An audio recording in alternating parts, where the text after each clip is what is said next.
So I guess it's been a while since my last non-YouTube short video, and even longer since a full-length video, so this will serve as a channel update as well.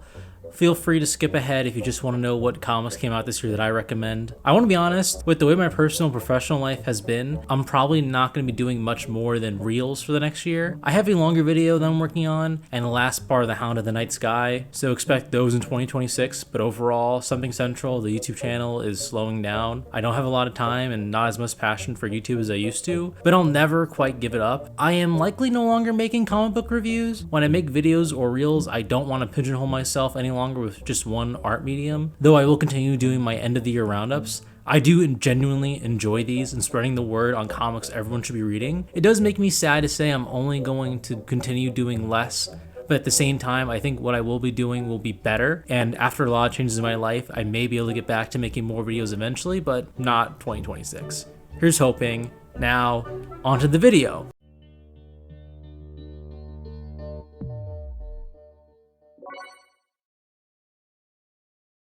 In case you've been living under a rock, 2025 was the year classic comics came back. Last year, the Ultimate Universe hit its peak, and this year, the Absolute Universe certified that it was, in fact, as good as its first few issues promised, if not better. While the mainline continuities for Marvel and DC leave much to be desired, especially Marvel, their line of comics as a whole have been incredibly strong, and 2025 will be remembered as a great year in comics in my opinion, unless you were solely an X-Men fan. But American superhero comics aren't the only thing on the shelf. In the last year, indies have not only grown in popularity, Japanese manga has only grown stronger. For that reason, I've tried to expand my comic palette, if you will, so expect to see some manga on this list this year, and some more non-superhero comics in the honorable mentions. Also, for honorable mentions, since both Saga and Knights have been at the top of my best of list for the last several years in a row, they'll be relegated to honorable mentions, and I would do this even if they hadn't both gone on hiatus this year. They're both still fantastic books,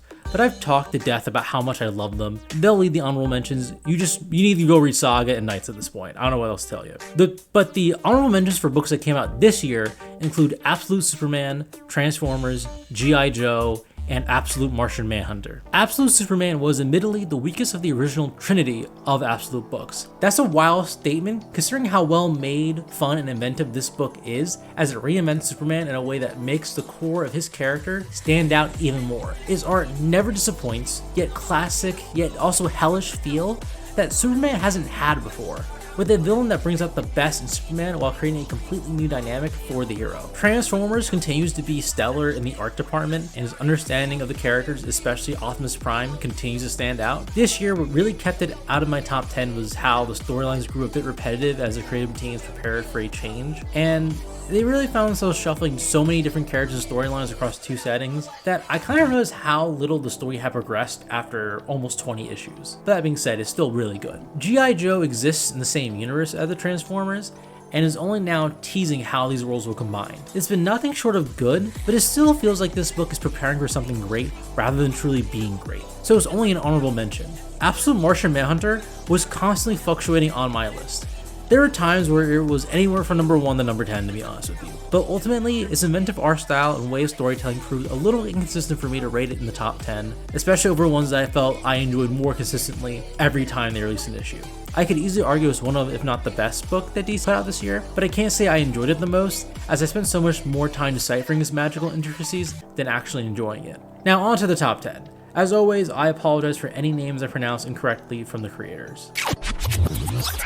Number 10, Birds of Prey by Kelly Thompson, Sammy Basri, Vicente Cifuentes, Adriano Lucas, Leonardo Romero, Jordi Belair, and many more. Yeah, there's a lot of people who worked on this book this year. Much like the creative team, I can only imagine this book is a product of many people pouring their hearts and souls into a classic DC team. Sometimes, when we search for the best comic books to spend our time with, we forget to look for ones that are fun. Birds of Prey is many things, and most of all, it's fun. The way that different female characters of DC are given space to shine, new relationships to develop, and storylines to actually see to fruition is nothing less than fun. What people love about the swashbuckling adventures of Mark Waid's World's Finest is true even more so here. The Birds of Prey go on a variety of adventures with a growing and changing roster that weaves real stakes with comedic beats that most other books fail to land. Other books might sacrifice that characterization or the dignity of one of their characters to add drama to the plot. But this book accurately and respectively characterizes each of the birds of prey without throwing any of them under the bus. It's so clear that the creatives love these characters and what they're doing both in the writing and the art that I can't do anything else but recommend picking up this series. It literally, sadly, just ended, which also kind of means that you can kind of read it in full now. So yeah, get on that. Number 9, Batgirl by Tate Brombal, Takeshi Miyazawa, Mike Spencer, Tom Napolitano, Jessica Burbe, and more. The weird thing about Batgirl is that I love it for many of the same reasons I love Birds of Prey, but they're also not similar. Cassandra Cain is the titular Batgirl in both of these series, and while she's written in different ways, she's expertly captured in both.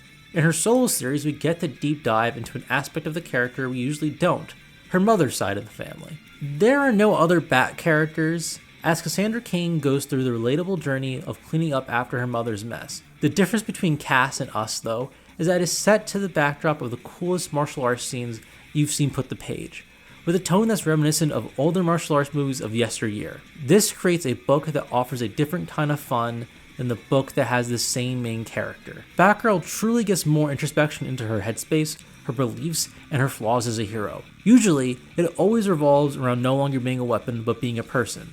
But instead of making Cass repeat this arc, she's an experienced and accomplished superhero who is coming up into her own rogues gallery and the grievances that entails. This book shows from the first issue up until the most recent one that Cass isn't done growing and that she can develop as a character without going over the same plot line over and over again. Even if you're just a mild Cassandra Cain fan, the fantastic art is enough reason to become a rabid Cassandra Cain fan.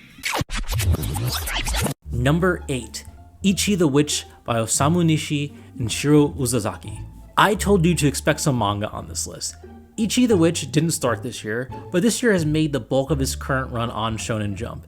In case you have no idea what this is about, in a world where witches hunt a variety of magical beings needing to complete their rituals to take their power, a boy in the wilderness learns he can use magic. As the only male witch, he goes across the world capturing magics. Now, that might sound generic on paper, but stories are far more than their descriptions and basic plots. They're about characterization, themes, and execution. Ichi breaks the mold of most main characters by subtly hinting at just how abnormal he is. He grew up alone in the forest, learning to hunt and kill to survive on his own from such a young age. He doesn't seem to even know his own parents. In any other manga, that would lead to an MC having a sad backstory they keep trying to overcome. But for Ichi, it's not like that at all. When he hunts magics, more often than not, it's not about protecting the weak, or getting revenge, or trying to survive. Ichi is simply the hunter, and he takes great pleasure in hunting his prey. Something is unsettling about the way he hunts magics and then dominates them in the palace of his mind, which makes him a more subtle and unnerving protagonist. Most of the time, he's a chill, kind dude, but at times something is unnerving beneath the surface. Match that with jaw-dropping art and inventive action scenes based not around beating up monsters but solving their puzzles, means that on just every level, Ichi the Witch stands out from the crowd. Number 7, Absolute Wonder Woman by Kelly Thompson, Hayden Sherman, Mathieu DeLuis, Dustin Nguyen, and Matthias Bergara.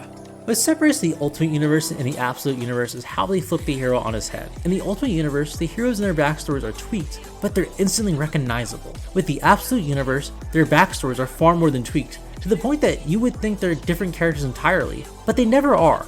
You read and wait to see how they're different, only to learn that at their core, they are a version that would make the original proud. Absolute Wonder Woman is the best example of this. Despite being raised in the underworld by the alternate universe version of her nemesis, Circe, and as a witch, and without any other Amazons, she is somehow still the Diana we know and love. She is still the kind of person who reaches out a hand first, who fights for peace, and does not take lives just to end battles. Diana still has more love in her heart than anyone else, and has figured out a way to be true to Wonder Woman, even a world that's so dark and hostile to her kindness. Mainline Wonder Woman has struggled in recent years to be a character that seamlessly joins her place in the hero world with that of Greek mythology. This series manages to meld them expertly, showing how the gods of old and the humans of today take and corrupt each other, leaving Wonder Woman to pick up the pieces and build back something better. Number 6, Ultimate Spider-Man by Jonathan Hickman, Marco Cicchetto, David Messina, Corey Petit, Matthew Wilson, Will Moss, and Michelle Marchese. Ultimate Spider-Man was less the book that we always wanted for Spider-Man, and more so a book about how it can all go wrong. The script in this story remains stellar. The characterizations and interpersonal drama keep me glued to the page, and the dynamics we have with an adult Peter Parker are more of what we didn't know we wanted. But now we know what it is. It would be easy to rest on the laurels of the opening arc, but Ultimate Spider-Man continues to impress by reinventing Spider-Man's rogue gallery. They've become even more interesting versions of what they were in the main line, much like Spider-Man. No character is pigeonholed into a role, treated like an afterthought, or left to the wayside. Except for Peter and MJ's daughter. That kid has nothing to do in this book. This all allows the comic to feel like it's about more than just Peter in a way that the mainline series famously struggles to do. There is no cheap drama or misunderstandings so far. There's only an adult tension to how Peter's choice to become Spider-Man has affected his family and irrevocably changed the dynamics between the villains and the city of New York. What could have been a little more than surface level details becomes substance in this series. Truly, the only thing I have to say is that Peter and MJ's daughter truly has nothing to do, and it stands out because there are one-off characters with more emotional scenes than this kid has ever had. God, there's only like 2 issues left. What is she gonna do? Number 5, Absolute Batman by Scott Snyder, Nick Dragotta, Gabriel Hernandez Walta, Marcos Martin, Clay Mann, Clayton Cowles, Frank Martin, and Katie Hubert. Absolute Wonder Woman may feel like the driving force in the heart of the Absolute Universe at DC, but Absolute Batman defines it. Absolute Batman feels cool, it feels new, it feels like something we've never read before, and it feels this way without ever being shallow. It juggles the perfect balance between absurd fun and truly harrowing storytelling. Even more importantly, it does it while juggling different genres. The first arc felt like a social commentary, taking down violent anarchy before turning into a full-blown horror with body horror reminiscent of Akira. Absolute Batman does so many things to fundamentally change the character, without actually making Batman feel like someone who's masquerading as Batman. While doing so, it proves that Batman doesn't need to be rich or unbeatable to be as cool and as interesting as we know he can be. Even more, I want to give a special shout out to my second favorite singular issue of the year, and Absolute Batman's annual number 1. In a time where catering to fascism and evil seems to be in vogue, seeing one of, if not the world's best superhero, stand up for the oppressed against neo-Nazis was something the world needed. Daniel Warren Johnson is to be commended on his work for that issue in more ways than one. Truly, the way Batman put boot to neo-Nazi ass was one of the best things I'd read all year. Number 4, Absolute Evil by Al Ewing, Giuseppe Canonicoli. Sorry, I definitely butchered that name. Stefano Necessi, another one I definitely butchered. It's probably Nisi, maybe? Romolo Fajardo Jr. and Tom Napolitano.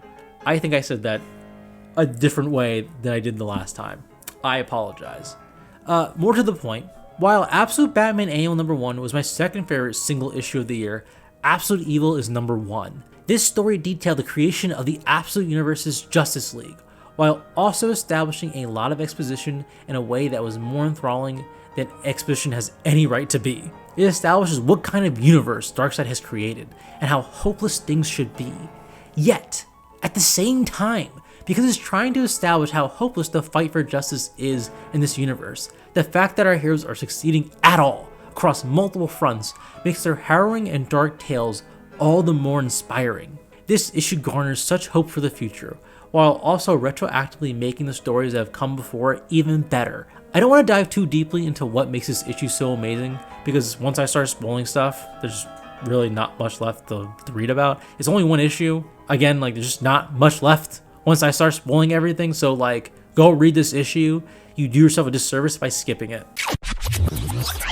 Number 3, The Ultimates by Denise Kemp, Juan Frigeri, Travis Lanham, Federico Blee, Will Moss, and Michelle Marchese. The Ultimates continues to be the best and most relevant thing Marvel is putting out. For much of why I love Absolute Batman Annual number 1, this entire story is a takedown to the upper class that rules the world. They have all the power to make things better, and they don't. But if only we all realize that, since we gave them that power, we can take it away and we can stop them. We can be heroes.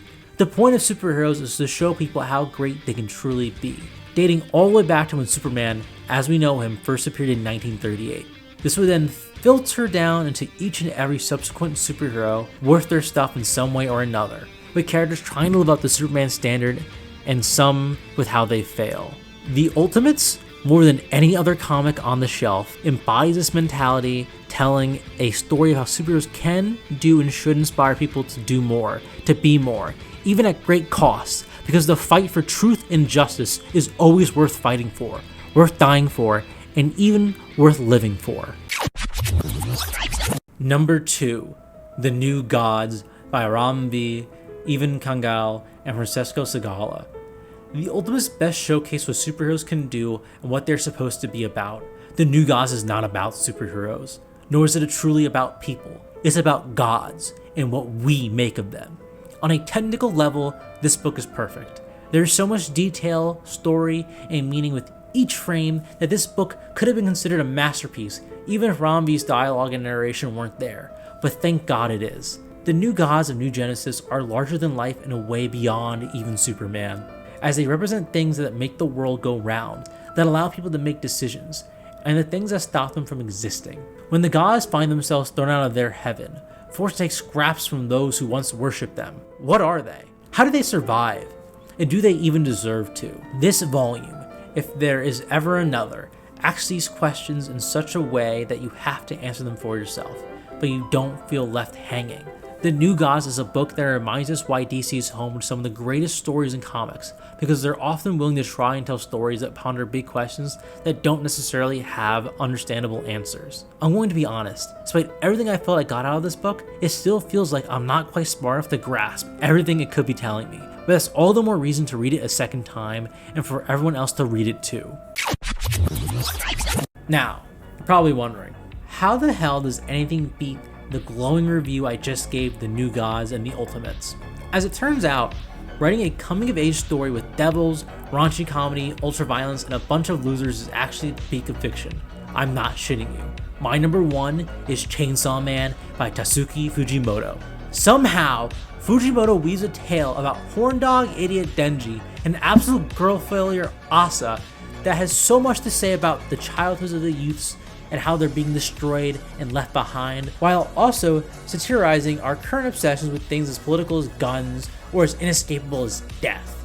There's always something beneath the surface of Chainsaw Man's jokes and violence with every new chapter release. You have the hype moments, you have the tear-jerking climaxes, and plot twists to both shock and break your heart, and you have them all regularly.